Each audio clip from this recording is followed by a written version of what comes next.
Frankenstein n'était pas une parodie en noir et blanc des vieux films d'horreur. C'était une rébellion ciné, une expérience déchaînée qui osa se moquer des classiques d'Hollywood tout en les honorant. Derrière les rires et les éclairs, il y avait du chaos créatif, des combats sur pellicule et la résistance des studios, des incendies improvisés et des acteurs incapables de garder un visage sérieux.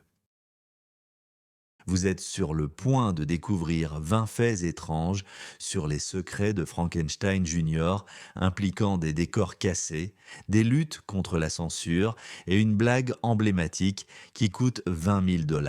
Restez avec nous pour le bonus qui révèle le seul lien glaçant entre Frankenstein Jr.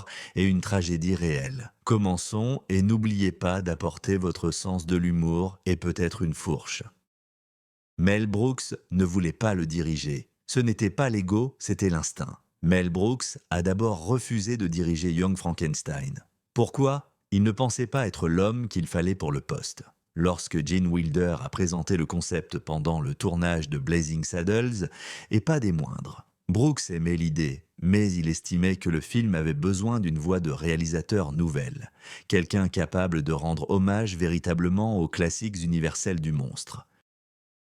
Finalement, Gene fit pression pour que Brooks cède, mais après avoir signé, Brooks jura qu'il n'irait pas si le film était noir et blanc. Cette décision déclencherait une guerre avec le studio. On y reviendra plus tard. Oui, le roi de la parodie avait failli rater son chef-d'œuvre.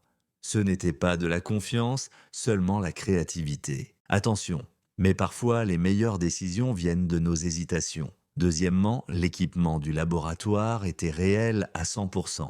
Cet éclair qui clignote, ces leviers en mouvement, ce laboratoire bouillonnant que vous voyez à l'écran, ce n'est pas un décor, c'est de l'histoire. Mel Brooks a retrouvé Kenneth Strickfaden, le génie des effets électriques derrière ceux de 1930. Frankenstein, Faden, restait très strict. Il avait encore tout son matériel rangé dans un garage, bobines, tableau de commutation, l'appareil Tesla et même les électrodes lumineuses. Brooks loua tout le dispositif pour Young Frankenstein et donna à Faden le crédit d'écran. Quelque chose d'universel n'obtint jamais ce résultat. L'authenticité, on sent que chaque étincelle est réelle. Chaque ronron et bourdonnement provenaient d'une vraie machine en marche. Ce n'était pas un décor monté, c'était l'électricité. Vivant et crépitant comme un costard. Le public riait vraiment. Les fans d'horreur restaient bouche bée. Mais le labo n'était pas une parodie. C'était une révérence, ressuscitée 3 fois. Le maquillage de Peter Boyle a pris 3 longues heures et l'a presque brisé. Devenir le monstre de Frankenstein n'était pas que un balancement ou des gémissements.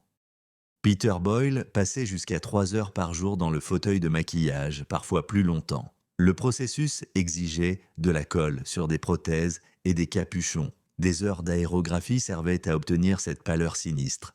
Mais le pire, les lentilles, elles étaient épaisses et inconfortables. Sa vue, Boyle trébucha après le tournage et manqua de tomber dans un ravin. Ajoute à cela le costume épais et les bottes lourdes pesant 20 livres. Un acteur qui pouvait à peine bouger, mais devait tout de même danser une routine complète de claquettes. Boyle ne s'était jamais plaint, mais à la fin du tournage, sa peau réagissait à l'adhésif et son dos était douloureux. Ce n'était pas qu'un rôle comique, c'était une torture physique cachée derrière un sourire lent et un haut de forme. Gene Wilder n'arrivait pas à se contenir. Littéralement, Gene Wilder est l'âme véritable de Young Frankenstein, mais si vous pensiez que son intensité était parfaitement mesurée, réfléchissez-y hors caméra. Il a éclaté de rire sans cesse pendant la scène où le docteur Frankenstein crie « C'est vivant, c'est vivant !» Toute l'équipe a dû refaire plusieurs prises, car Wilder n'a cessé d'éclater de rire à plusieurs reprises. Pas sur le plateau, mais face au grognement de Peter Boyle et ses répliques improvisées absurdes. Wilder était près de craquer, et Mel Brooks l'éloigna de Marty Feldman pendant les répétitions. Les yeux de Feldman, manières et répliques improvisées, y compris quoi? Hump envoya Wilder vers Fitz. La seule façon pour Brooks d'obtenir des prises nettes était de couper des scènes.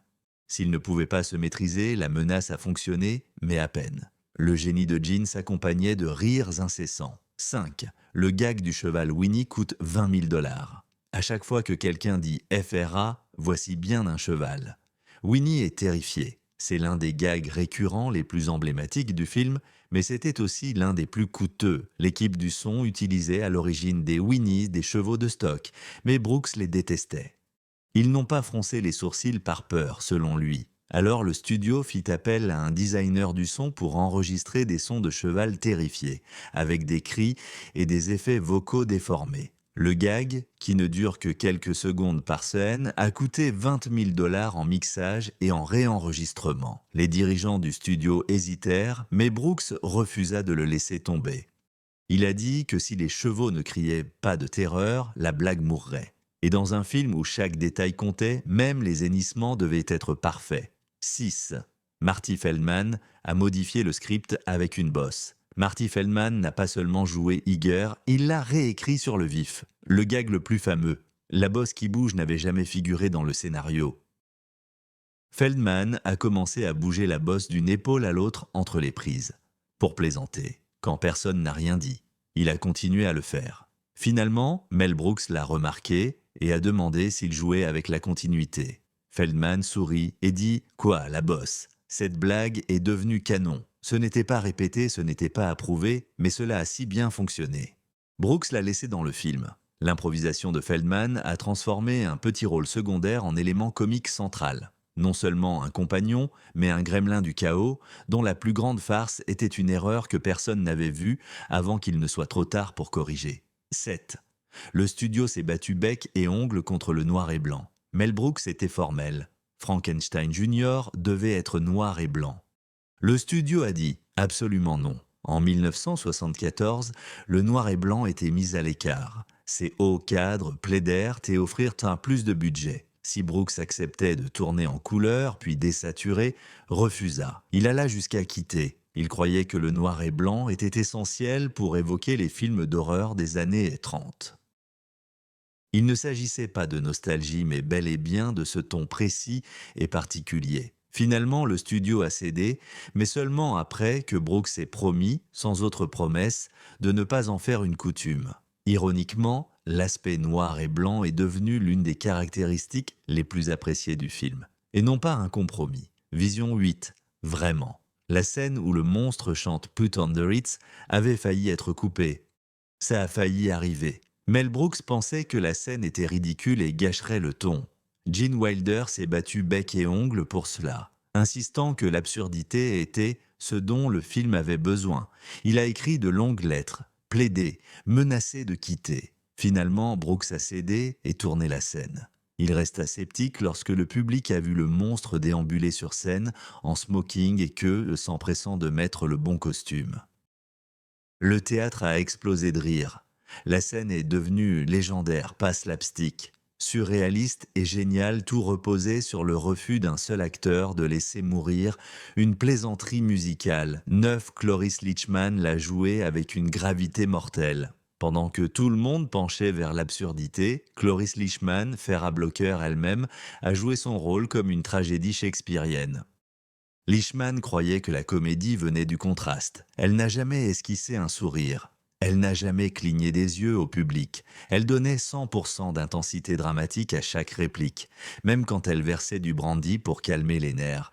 Ce choix ancrait le personnage et la rendait plus drôle. Dans les coulisses, Leachman rendait l'équipe folle par le sérieux avec lequel elle prenait les répétitions. Elle a exigé une séance privée juste pour peaufiner la façon dont elle allumerait son candélabre. Cependant, le résultat, l'un des personnages comiques les plus mémorables de toute l'histoire du cinéma, n'est pas fondé sur des répliques de percutantes, mais sur un visage impassible et résolu. 10. La scène de l'ermite aveugle a été tournée en 17 prises. Quand Gene Hackman apparaît en tant que l'ermite aveugle solitaire, tout va mal pour le monstre de Frankenstein et pour la production. Hackman n'avait jamais fait de comédie. Il était enthousiaste mais extrêmement intense. Il versa une soupe brûlante sur un furoncle, écrasa son entrejambe avec une bûche, accidentellement enflamma son pouce. À chaque fois que quelque chose allait mal, l'équipe éclatait de rire, surtout Boyle et Feldman. La scène prit 17 prises pour finir. Boyle a même subi de légères brûlures, Hackman était déterminé. Il a insisté pour finir le tournage. Le résultat, l'une des scènes les plus drôles, est la preuve que le rire peut parfois être douloureux au sens propre. Allez-y, likez et abonnez-vous, car nous sommes à mi-chemin des secrets les plus étranges. Ce film est enterré dans le sous-sol de son château, entre les menaces de censure et incendie. Ce qui va arriver ensuite est encore plus sauvage que ce que vous avez entendu jusqu'à présent. 11 incendies ont failli détruire le décor du château. L'atmosphère gothique du château de Frankenstein était accompagnée d'un danger réel. Pendant la scène où le monstre est fixé sur la table d'opération, une étincelle provenant du matériel en marche a rapidement enflammé un rideau. Des flammes jaillirent le long du mur. Des membres de l'équipe, extincteurs en main, éteignirent les flammes avant qu'elles ne se propagaient. Mais c'était grave. Une partie du mur dut être repeinte et le tournage retardé d'une demi-journée. Mel Brooks a refusé de retirer la scène. Il ordonna simplement à l'équipe des effets de baisser la tension et de ne pas brûler l'endroit. Et encore. Ce n'était pas un incendie maîtrisé, c'était presque une catastrophe. Mais sur un plateau rempli d'éclairs et de folie, peut-être que ce n'était qu'une partie de la magie des 12. Une scène coupée fit pleurer les spectateurs durant les séances de test. Il y avait une scène dans Young Frankenstein qui n'était pas du tout drôle. Gene Wilder a écrit un moment émotionnel entre le monstre et un groupe d'enfants du village où la créature montre un côté doux en nourrissant des oiseaux et en fredonnant doucement. Le ton était tendre, presque poétique lors des tests du public. Beaucoup de personnes ont pleuré profondément. Certains ont dit que cela avait changé leur vision du film, mais Mel Brooks, après visionnage, a coupé la scène, estimant qu'elle perturbait le rythme et minait l'absurdité qui suivait Wilder. Wilder était dévasté, mais a admis plus tard que Brooks avait pris la bonne décision selon lui. Les images sont désormais perdues. On croit qu'elles ont été détruites pendant le montage. Un moment de beauté disparu, comme un rêve, jamais destiné à être vu. 13. Les chaussures de claquettes du monstre faisaient du 19. Quand Peter Boyle a enfilé ce smoking et a commencé à taper en rythme sur Putting Under It, il portait des chaussures de claquettes sur mesure, taille 19. Oui, vous avez bien entendu? Pointure 19. Aucun fabricant n'a fabriqué ces chaussures. Le département des costumes a dû fabriquer les chaussures à partir du corps les chaussures à partir de zéro, utilisant des chaussures de cuir de clown modifiées et des semelles renforcées pour le poids. Boyle n'avait pas d'expérience de claquettes. Il a répété la routine 3 semaines d'affilée. Le résultat final, pur comique. Mais entre le poids des chaussures et les prothèses, Boyle aurait perdu 7 kilos pendant le tournage du numéro musical. Danser avec des chaussures à taille 19 n'est pas une comédie, c'est de la détermination, même avec des ampoules. 14. Les capteurs ont presque tué le gémissement du monstre. L'un des moments les plus infâmes de Frankenstein Jr. est lorsque Elizabeth, interprétée par Madeleine Kahn, Elizabeth chante lors d'une rencontre intime avec le monstre. Ces vocalisations excessives ont choqué les capteurs du MPAA. Ils exigèrent que la séquence soit raccourcie et que les gémissements baissent. Mel Brooks refusa. Il soutint que c'était trop absurde pour être offensant. Finalement, un compromis fut trouvé. Peu de temps en moins, mais le gémissement resta. Brooks apparut dans une interview. On tolérait que des corps soient cousus à partir de cadavres, mais Dieu nous en préserve qu'une femme prenne du plaisir. La lutte contre la censure était bien réelle et elle a failli faire taire l'un des gags les plus emblématiques du film tout entier. 15. Madeleine Kahn improvisa sa scène capillaire emblématique après la rencontre passionnée entre le monstre et Elizabeth.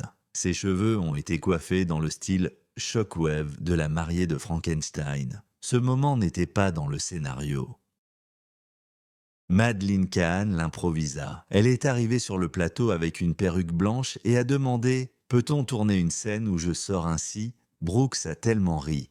Il a accepté tout de suite le résultat, l'un des gags visuels les plus inoubliables du film. Elizabeth s'est transformée d'une mondaine en déesse gothique, le tout avec un clin d'œil malicieux.